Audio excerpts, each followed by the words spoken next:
Welcome to the Haney Biz Project with Mark Haney. Mark is a serial investorpreneur and the chief dreaming officer of the Haney Biz Companies. He's working tirelessly to ignite the entrepreneurial revolution and share the inspiring stories of the region's most influential leaders. And now, here's Mark Haney. All right. This is the Haney Biz Project, and we are on a mission to ignite the entrepreneurial revolution right here in our hometown of Sacramento. It's one conversation at a time, with one entrepreneur at a time, and that's how we do it around here. You know what?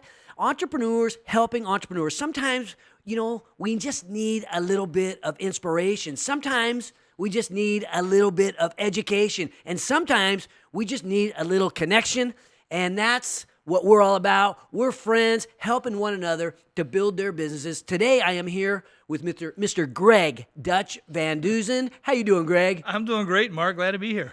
You are pinch hitting for our main man, Marcus Haney. So not everybody knows you from the show. If you don't mind, Greg, for those people in Sacramento that don't know you yet, who is Greg Dutch Van Duzen? And what's with the name Dutch? I am. Okay. I worked in professional sports most of my life. I came here just after the gold rush, as you pointed out earlier today. Yes. No, worked in minor league baseball and then soccer, and then helped bring the Kings to Sacramento, negotiated their purchase in Kansas City, and was the exec VP with the organization for a long time. And you think about the Kings coming to town and even keeping the Kings here more recently, and those are the kind of things that help ignite a community, and it helps us small business guys, us entrepreneurs, to have a little bit more confidence. If the Kings are going to stay, if we've got a Kings, a Sacramento sports team at that level in our town, you know what? Maybe we should find some opportunity here as well. So you helped me, Greg, figure out this radio show back in the beginning. We sat here, and this is where we launched it. This is, you're exactly right. You were in that chair. I was in this chair. Kevin Nagel was over there. Yeah. And you're just on a mission because you are the guy that has a unique set of gifts and skills who can unite people, who can bring the business community together, who can find the common ground. I've never seen anybody like you. If you disagree with somebody 90%, you'll find a 10% basis as a way to work together. I do think that we all have some things in common. I mean, we all succeed. If our neighbor succeeds, we succeed, right? And if our neighborhood succeeds, our community succeeds. So I don't see why we shouldn't all be rooting for one another, figuring out a way to win. And I think that one of the ways that you do that, our little niche in the entrepreneurial ecosystem, is helping share the good stories, the stories of winning. Sometimes these are comeback stories. Very often they're stories that don't go so easy because nobody goes through life undefeated. But when we come back and we hear the story of somebody coming back, it allows us, I think, in some ways as entrepreneurs to connect. And so when you hear a story of somebody who put everything on the line and somehow figured out a way to work through the challenges, it helps us believe in ourselves as well. Oh, there's no doubt about it. I don't know how you can grow without adversity. Yeah, without a doubt. And okay, so today's topic, though, is really going to be innovation, right? Every entrepreneurial story has setbacks and challenges and that you need to overcome. But today's world is about technology because technology is so disruptive. We're seeing that with Amazon, right? They finally decided who their top 20 is, and it looks like Sacramento did not make the list of headquarters for for the Amazon HQ2. So they're narrowed it down to 20. Greg, any predictions on who might get number 2? I think it'd be a great pool, an office pool. I really do. You know, put some money in. I personally, my own guess from the very beginning has been since they're in the Northwest, I like Atlanta. Oh, Atlanta. I agree. I think geographically, it's going to be something on the East Coast. I think that makes sense. I was guessing, total guess, Toronto. Maybe they would go outside the U.S. and just kind of locate up north. But, these headquarters, it made me think about our question of the week. In the Revolution, our entrepreneurial newsletter that we send around, we asked the question about the addiction to technology, right? Technology has become such an important part of our lives. It's kind of like it's an addiction for some people. Think about your cell phone, right? Oh, absolutely. I know how I feel when my cell phone doesn't work or I can't find it.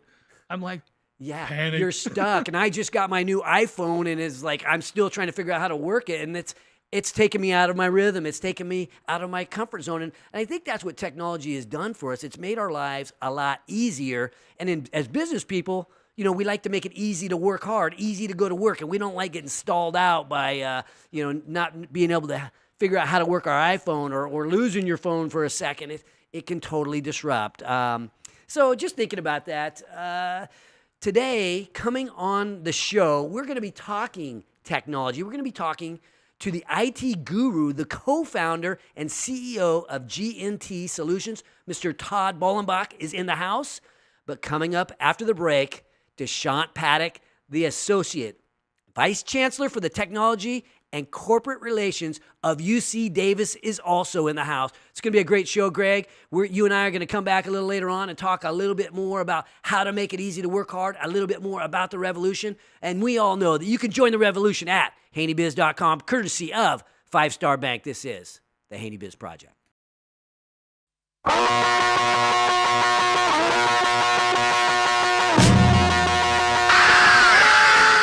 Now, back to the Haney Biz Project with host Mark Haney. Welcome back to the Haney Biz Project, brought to you courtesy of Hub International. I'm Mark Haney, and I am here today with Dushyant Pathak. He's the Associate Vice Chancellor for Technology and Corporate Relations at UC Davis. How you doing, Dushyant? Good, thanks, Mark. Now, the title, it's kind of long. Who came up with that long title, and how... I almost couldn't say all that in one sentence. It's a mouthful. Yeah, and you actually left out one word, I did. so you actually shortened it. So that's part of academia, long, opaque titles. I did not come up with the title. Well, you are one of the top people over there helping drive entrepreneurship and innovation at UC Davis, and really helping the startup community. Can you give us an overview of what your job is over there? Sure. So my job really is to engage all the excellent research that takes place at UC Davis, cutting-edge research across all disciplines, divisions, departments, colleges, schools across the campus, with the infrastructure for commercialization of that research outside the university. Okay. Thinking about the research, what kinds of research is UC Davis most known for today? Well, good question. So I might answer that slightly differently in that one of the things that folks don't realize and recognize about UC Davis is that we are the only truly comprehensive research university in all of California. Okay. So while we are well known for our viticulture and enology research, in fact, the California wine industry and a lot of winemakers around the world wouldn't really be in existence were it not for UC Davis. Our College of Agriculture and Environmental Sciences, well known for being number one. Our School of Veterinary Medicine, known for being number one worldwide. We have every other discipline of research and technology represented. We have one of the most rapidly growing schools of medicine.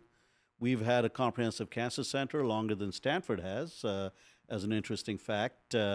We have a very rapidly growing biomedical engineering department within our College of Engineering, and we have every area of the life and physical sciences as well as the social science and humanity represented. It's amazing that we have this gem of a university, this great learning institution right here in our backyard, and it's done so much here for entrepreneurship, but even businesses that have grown beyond just the smaller entrepreneurs, they're growing up and they're scaling. Can you give us an idea of some success stories that have happened, maybe on the larger scale, but even some success stories that maybe might be occurring right now? Sure. I'll give you a few examples, if I may, to give you a sense of the breadth of what we're doing.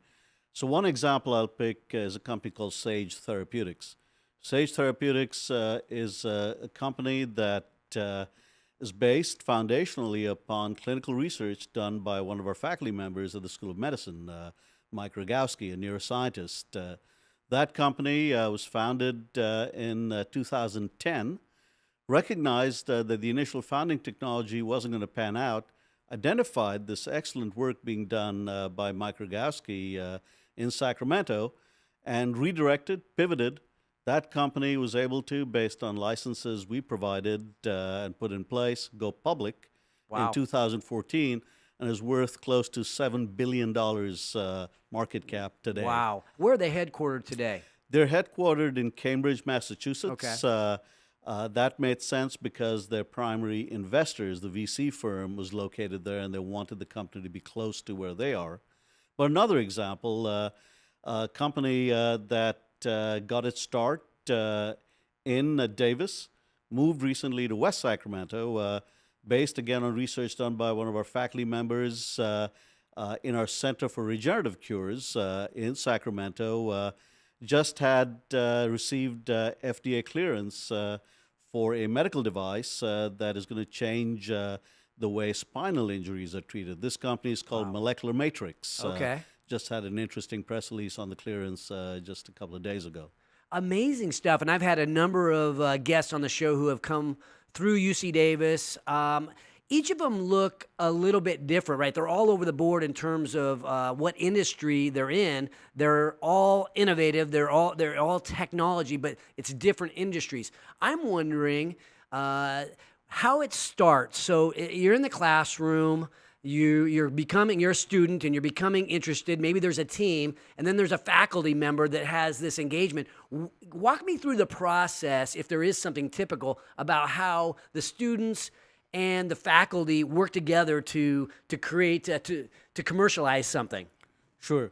And I'll try to keep it simple because it's slightly different if you're an undergraduate student or a graduate student. A lot of our startups, the majority of them, are really enabled by graduate research and by faculty members working closely together. Okay. So our faculty members really are the knowledge leaders, the thought leaders, the innovators that create the environment for our students to innovate within their spheres. They bring out their imagination, if you will. Exactly. Yeah. They inspire them to be their creative best. Were it not for that combination of our students and faculty working effectively together, most of this would not happen. So what we do is, in a nutshell, is really enable that entrepreneurial bent to take effect in the most robust way so that these startups can be successful. We do that for the most part through a program that I launched in mid-2013 called Venture Catalyst. In addition to that long, opaque title that you mentioned earlier, I'm also Executive Director of Venture Catalyst. That's right. That's perhaps simpler and easier to understand because this group really catalyzes the formation of startups, provides resources, services, connections that enable them to raise robust financing and to really have a better than even chance of success in a very difficult environment, the startup environment. So typically, the faculty member helps bring out the imagination, help them be at their best, at their innovative best, and the faculty member remains at the school. They don't go along with the startup to Massachusetts or wherever. Yeah, 99% of the time, the faculty member remains in their faculty role. Sometimes they may take a leave of absence and go out to get the company set up correctly for the first year or so, but they come back typically. Because I can imagine on some of these companies, if you grow a company to $7 billion and take it public, there's a financial gain by the people who start the thing. Yes. And I can imagine that the gain goes to the people that leave and go build the thing, and the faculty member has to go back and start on the new one. So it's got to be very rewarding, I guess, just personally, if not financially. Well, it certainly is. I think our innovative faculty members are really driven by that aspiration of seeing their great research make an impact in society through successful products and services. But that said, they typically will also, if the company is successful, benefit financially. And we encourage that. We want there to be an incentive, not just for that societal impact that our faculty want to make, but also financially have some skin in the game. So the UC system actually provides 35% of any financial reward that comes to the university from licensing activities into startups or other companies to the inventors. And those inventors can be students, staff, and faculty members. And oftentimes, as founders, the faculty members and other co-founders will have an equity stake in these startups. So we actually encourage them to participate. We just require that it be disclosed so that it's very clear that there are no conflicts of interest involved that haven't been disclosed. One of the things that I've seen in startup companies, there's that saying, if you build it, they will come. And oftentimes, innovative people are great at building a product, but yet they're missing the piece that really makes it all happen for the long term, and that's making a sale and getting a customer to buy it and then buy it again. And so what do you bring together to help drive sales, which is really what you need in order to have a $7 billion company? No, you're right. So we replaced that saying with convince us that if you build it, they will come, as opposed to if you build it, they will come. Okay. So it's a slight different in the inflection, the same statement. So we really want to make sure that there's a market very early on. And so those are some of the resources and assistance that we provide through Venture Catalyst. We have a network of mentors. These are typically friends of the university. They may be alumni, but they're people that are well-positioned in industry, either as entrepreneurs or members of service-providing companies. We even connect them to attorneys and others so they can really investigate the market opportunity with real clarity before they embark on this process, this journey. Well, I mean, I think about how many ventures you guys have launched into the Sacramento area. You house a number of ventures right there on campus. Talk to us about how UC Davis works with the community. I know the Innovation Awards are a part of what you do, but talk to us about the community, the entrepreneurial community. Mark, that's a very important question. Really, the way that I think about what we're doing Venture Catalyst is that it's a driver of economic impact. It's really not so much about the economic impact for our founders and for the companies. It's really about economic impact for the region. So we have, from the very outset of Venture Catalyst, been looking to engage with our local community, and we do this in a number of ways. We work, of course, with the drivers of economic development and the stewards of economic development at the city level, at the county level, at the state level, but we also look to engage with other commercial drivers. So we launched a network of incubators for our startups, which I call our Distributed Research Incubation and Venture Engine, or our DRIVE network, to really engage with the community of companies around us that can help drive these startups. So the very first one that we launched was in partnership with a company called HM Close. This is a global seed company that chose to move its U.S. headquarters from Modesto to Davis to be close to the campus. We launched the first wet lab incubator of its kind in the entire greater Sacramento region for the benefit of not just our startups, but also for the benefit of the research being driven by that corporate partner, because they wanted the enthusiasm and the connections to our innovators. Since then, we've expanded that with 7 other incubators in both Sacramento and Davis. And these are all third-party companies, because I don't want to be in the business of worrying about HVAC systems and IT speed. I want to partner. So we partner in a variety of ways with the community to engage with the entrepreneurial ecosystem. And just one last question. We only have a minute left, but I'm thinking about how much experience you have in helping entrepreneurs, helping people with these great ideas, these inventions. Any words of wisdom to somebody out there who might be thinking, hey, I have a great idea. I just need to know how to take that. I know it's not going to be easy, but just some words of wisdom. Sure. I think the first most important one, maybe it's a little mundane and not as inspirational, but again, it's make sure that if you build it, the market will be there and they will come. So understand what the unmet need is that your product, your service will fill. And then you get that right, just go with your inspiration, go with your gut, go with getting the best team around you, and you'll do it. Dushyant Pathak, UC Davis, I want to thank you for coming on the show today, sharing your words of encouragement, inspiration, and thank you for all that you and UC Davis does for our community. When we come back, I'm going to be bringing up my friend, Mr. Todd Bollenbach, GNT Solutions. He's going to share his story of entrepreneurship, building an innovative company right here in Sacramento. Join the revolution at HaneyBiz.com, courtesy of the Entrepreneurs Organization of Sacramento and law firm Greenberg Traurig. This is the Haney Biz Project.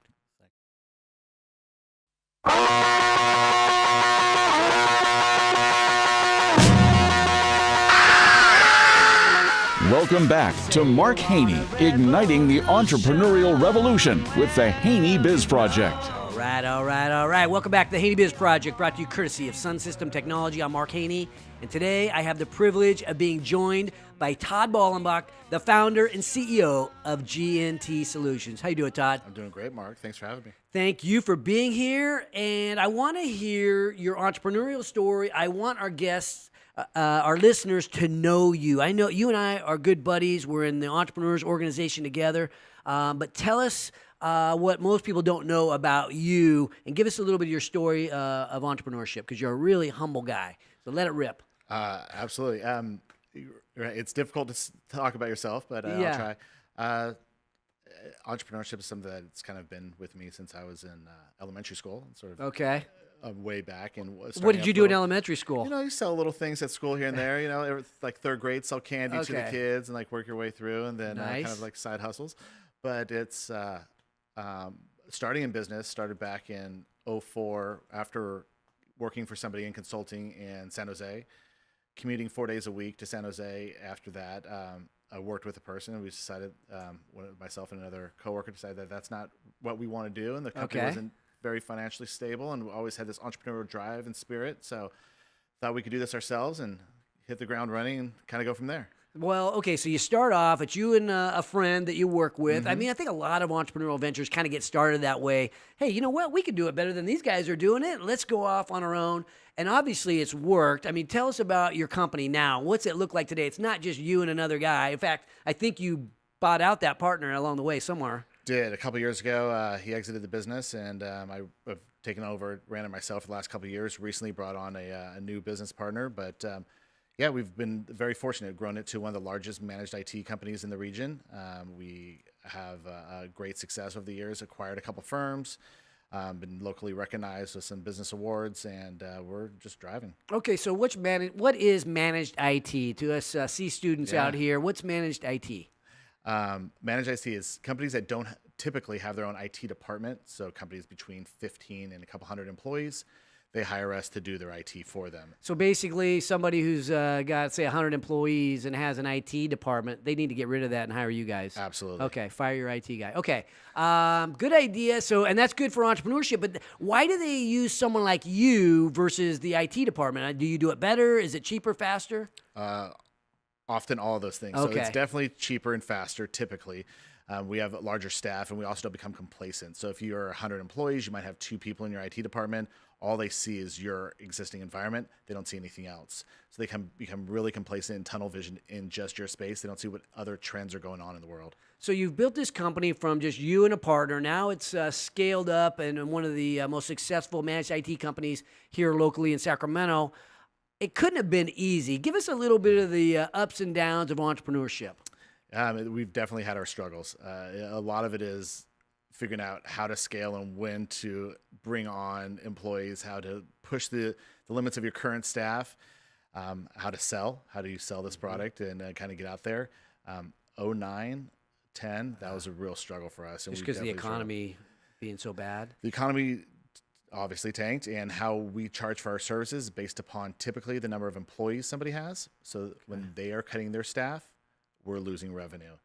And we weren't mature enough to understand that process. And so in 09, I didn't take a salary, and neither my business partner, for all of 09, because we just, it was either cut staff or not take it ourselves. So So you elected to cut your salary to zero instead of letting employees go. yeah, That's how important your team is to you. absolutely. Yeah. They rely on us to have a job. They rely on us to provide for them. And it was more important for me for them to have that. I think that's one of the things that struck me over the years, knowing you in the Entrepreneurs Organization, is your, I don't know, kindness, I guess, and the way you are with, I mean, let's talk about our EO group here for a second, because when we have the Entrepreneurs Organization, for those who may not know, is a group, I like to describe it as like AA for entrepreneurs, right? So it's a place where guys like me and Todd can get together and confess our sins to our buddies, or get a little bit of that bonding that you get when you lay it all out. And sometimes that's about business. Sometimes that's even about our personal life. So talk to us about our EO forum. I mean, we have a great group of guys. Yeah, we have rock stars within our group by far, and drivers that kind of keep you motivated, it's a wonderful thing to be around. For me, it's a venue where I can vent if I'm having personal issues or struggles within the business that other people don't want to hear about. They don't want to hear about your problems. Oh, poor guy, you have tax issues or whatever is happening. They just don't want to hear about it. If you're talking to your employees about how much money you're making and how much tax, oh gosh, I'm going to have to pay so much in tax.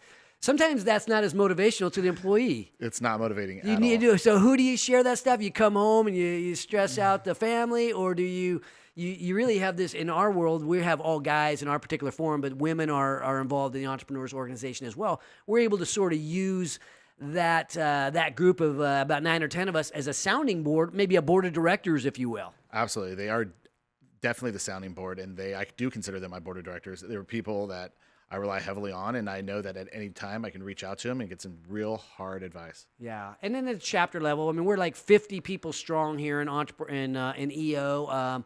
As you know, I'm going to be coming in as the new president of EO, I think in like 6 months. So I'll be on a little bit of a recruiting mission for successful, ambitious entrepreneurs who want to have some of that camaraderie. But let's go back to your story. I derailed it a little bit to talk about a little plug for entrepreneurs or the Entrepreneurs Organization. But the Todd Bollenbach story. Tell us about where it's at today, and then where do you see your business, and where do you see technology going? Because you're a smart guy. Our business, we have very great growth. We're very fortunate for our opportunities that we have within the region, and our growth is outstanding. It's been going over the years, so we expect to double in the next couple of years. What do you attribute that growth to?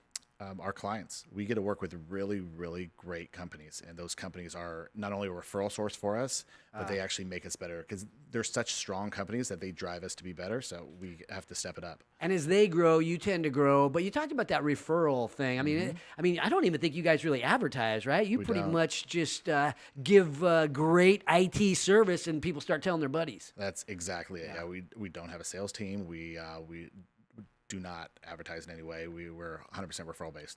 And I'm wondering, I'm picturing myself as an IT services guy, and because when we talked about this at the beginning of the show, if I can't figure out how to work my phone, or if I even lose my phone, or what if my computer goes down, right? Yeah. That is one of the most frustrating things that can happen, I think, in business. It for a lot of us, it's kind of like the cash register. When the computers go down, the phones go down, business comes to a screeching halt. Are you faced with having to deal with these panic attacks from guys like me? Fortunately, I don't have to deal with the day-to-day. Okay. I'm in the trenches as much anymore. Those years have kind of passed me, but absolutely, that's what we deal with often. And it's a grind of a business from our employee side often. People call with their problems constantly.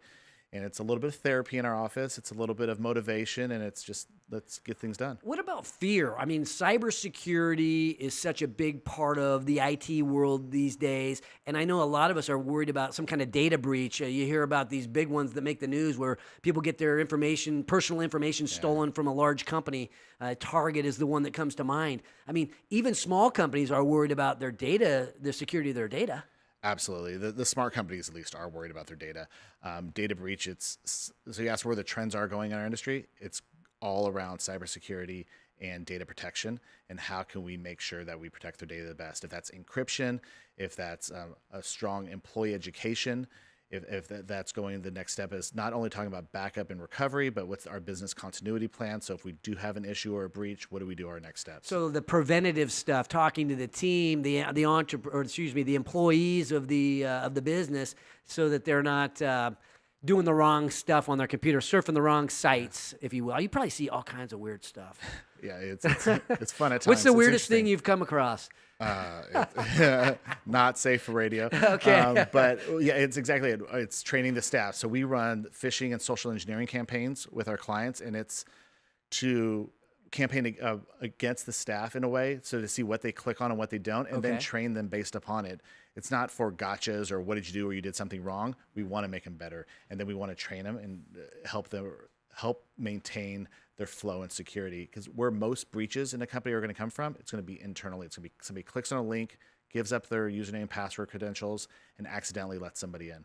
Talk to us about migrating to the cloud. I hear this when in the circles I run in. People are having their data, on site, in many cases, but there's a migration or a trend toward migrating to the cloud. Yeah, absolutely. The cloud just sort of references your equipment's not in your office anymore. It's in another location. It's in a data center regionally, could be across the U.S., could be across the globe.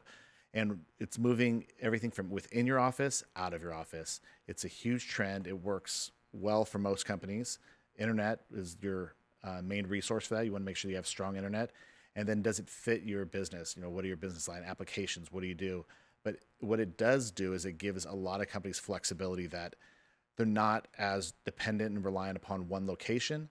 If there's an event or if something happens at that location, they can start up in another place. It kind of falls back into their business continuity. And from a CapEx standpoint, they're not having to go out and buy big equipment, servers, and so on. Having somebody maintain that equipment, you basically turn it over to something as a service, right? So that you pay some kind of monthly fee to get your data saved in the cloud. Yeah, absolutely. It is. Our whole industry is going to a subscription-based model. If it's software, servers are a big one. People think of Amazon as delivery service. They're the second largest hosting provider in the world, and at times the largest. So it depends on how you're looking at, but they run more data. Apps you're running on your phone, they're running on Amazon. And so the services that are going more and more global, they want to have it in a agnostic space where they can have flexibility, and that's the cloud. Yeah, you bet. And that's as entrepreneurs, we need to stay agile, need to stay flexible. Closing thoughts, thinking about why you do what you do. What inspires you? I know you're a family man. I know your team inspires you. But if you could pin it down to what makes Todd get up every day and go fight the good fight for his business. It sounds a little cheesy at times, but we just get to do things for other people. We get to support other companies. We get to support employees, not just our employees, but we get to help other entrepreneurs run their business. And we're such a driving factor in that. And we want to make sure that they have the technology in their business that keeps them going and helps them thrive. Helping those businesses go and thrive and keep their data safe. Todd, I want to thank you for coming on the show today. Thank you for your friendship and our brotherhood that we have in the Entrepreneurs Organization. Coming up after the break, though, I'm going to bring back Greg Van Duzen, and we're going to talk about the show, the little bit of the purpose of the Haney Biz Project. I like to say, are you hanging or are you banging? And when we're banging, we're at our very best. And maybe I'll talk a little bit about how we work at our very best opportunities. Join the revolution at HaneyBiz.com, brought to you courtesy of Audi Rockland. This is the Haney Biz Project.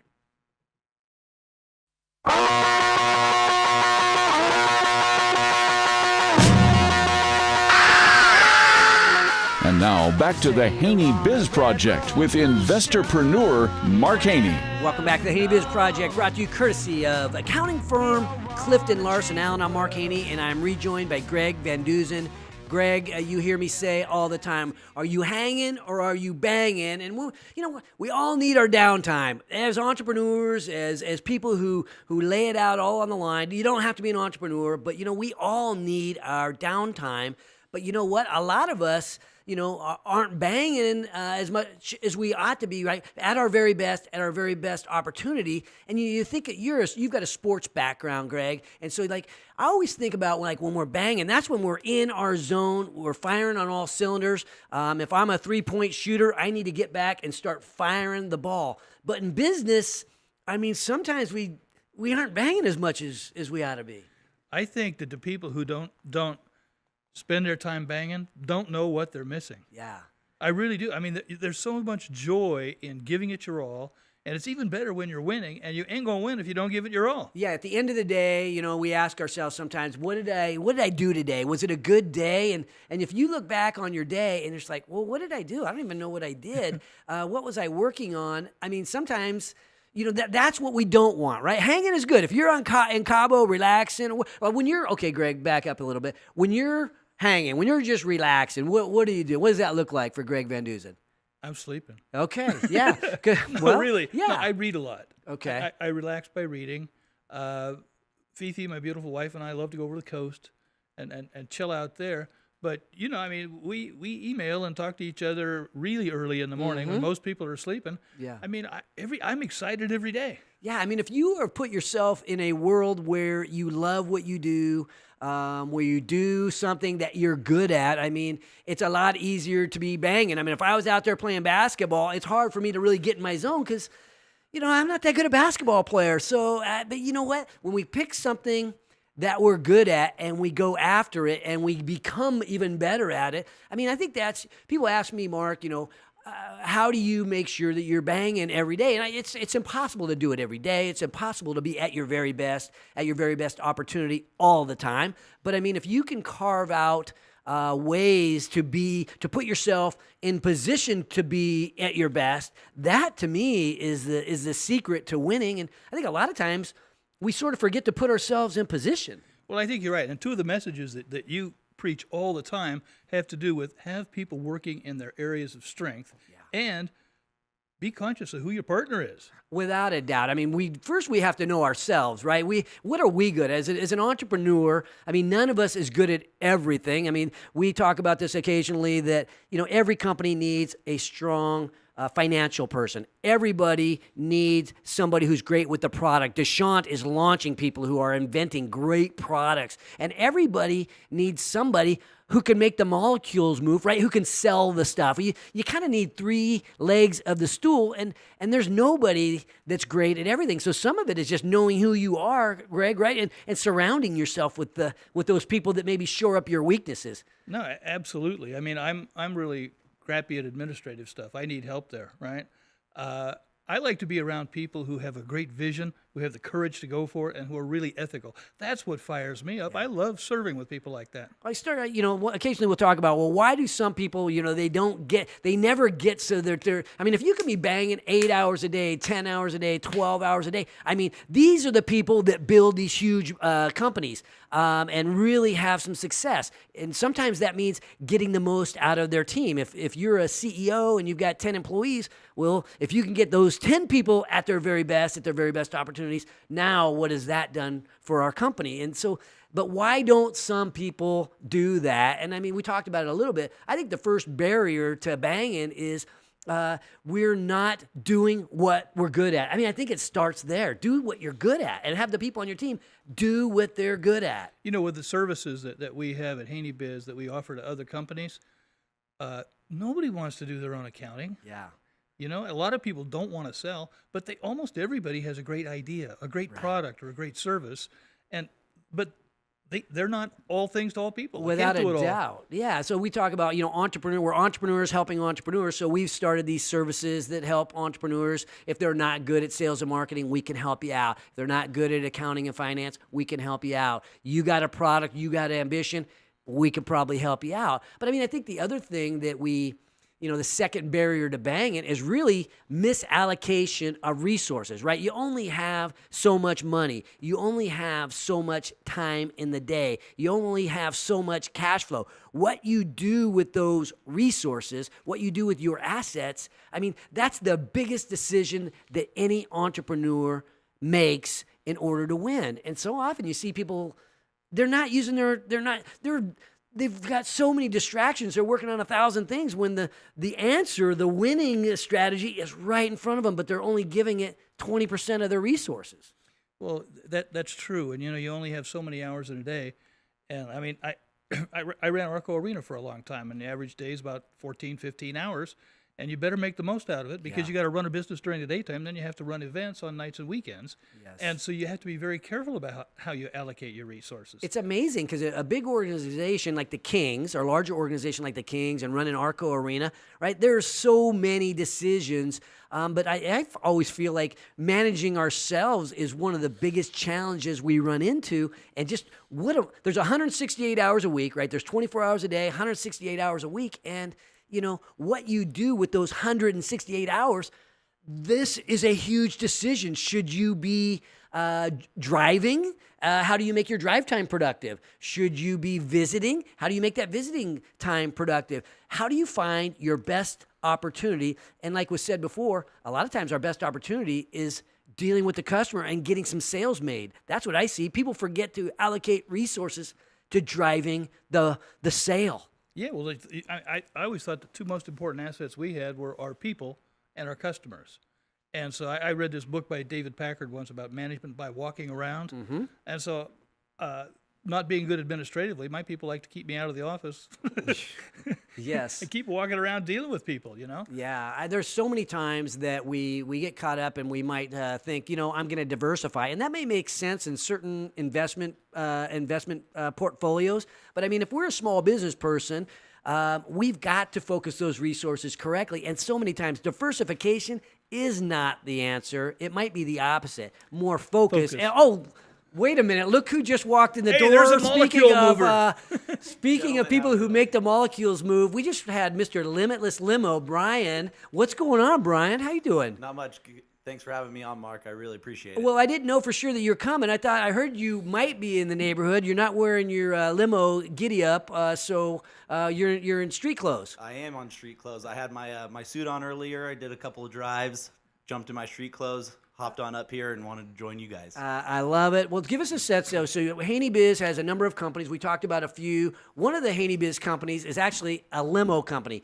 Talk to us about how you built this limo company, Brian. And you've got a lot of competition out there these days. Talk to us about how tough it is, but what the key to success is too, because you're starting to get some wins. Definitely, yeah. So it's a very fun time. It's a very saturated market, I've discovered. We started out small, one limo, 9-passenger Mercedes Sprinter, just a couple people, and one driver, me driving, being a chauffeur, and now we're up to 3 vehicles, got 2 Escalades, doing a lot of corporate work.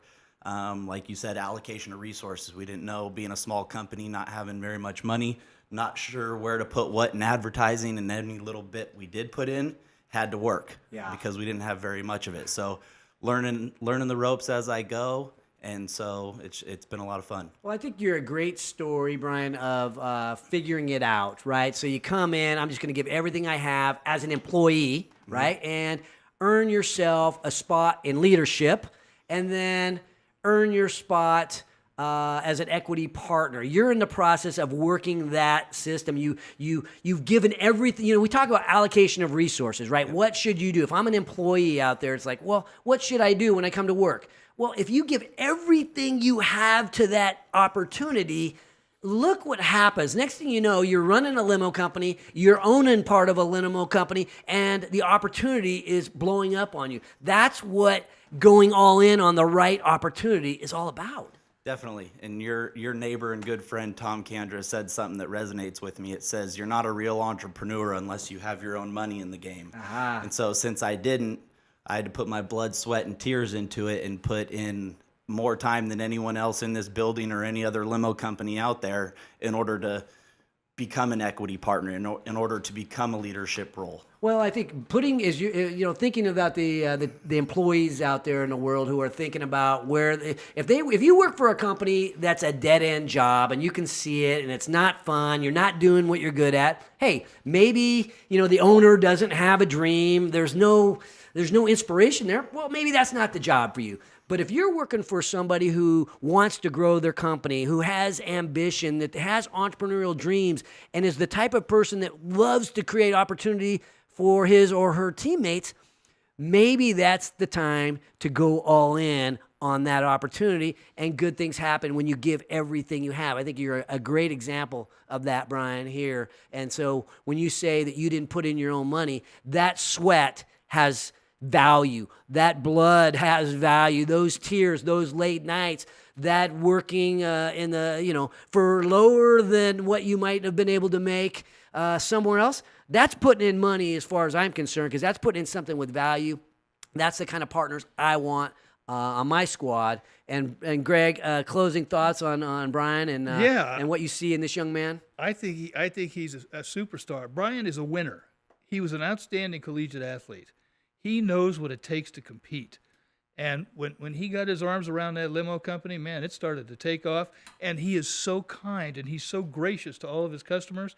I mean, he's like he's like a college book. Well, you know? yeah. Well, he's getting that word of mouth as well. I mean, you guys don't do a lot of advertising over at Limitless, and yet the word of mouth is starting to happen that there's a differentiated limo ride in town. I basically go nowhere where I'm going to have a traffic or a parking problem because I can be so much more productive riding in Limitless limo. It's a ton of fun. There's a differentiated experience, and it creates the life that I want when I'm hanging. Right? When I'm hanging, I need to be in a Limitless limo. So, Brian, just closing thoughts as we cut to break. I just want to thank you for the opportunity. This Haney Biz, this ecosystem you have created here is something I have never seen and been a part of. There's been a lot of times where I want to hang, but being around everyone and all the entrepreneurs and you in here really gets me fired up and gets me in the mood to do some more banging and put in late night and grow this company to what I want it to be. People, I've kind of called myself the investorpreneur, and yes, I love the high tech investments. Yes, I love these innovative startups. But you know what? I like to invest in rock stars. I like to invest in people that can make the molecules move, who have the heart, because they make the rest of us better. That's what life is all about for me, is surrounding myself with people that I can consider lifelong friends. So, Brian, thanks for what you do. Greg, thank you. You and I will be back here in a second. When we come back, we'll have some closing thoughts, some takeaways from today. Join the revolution at HeyBiz.com, courtesy of Ethan Conrad Properties and financial advisors, Stifel Financial. This is the Haney Biz Project.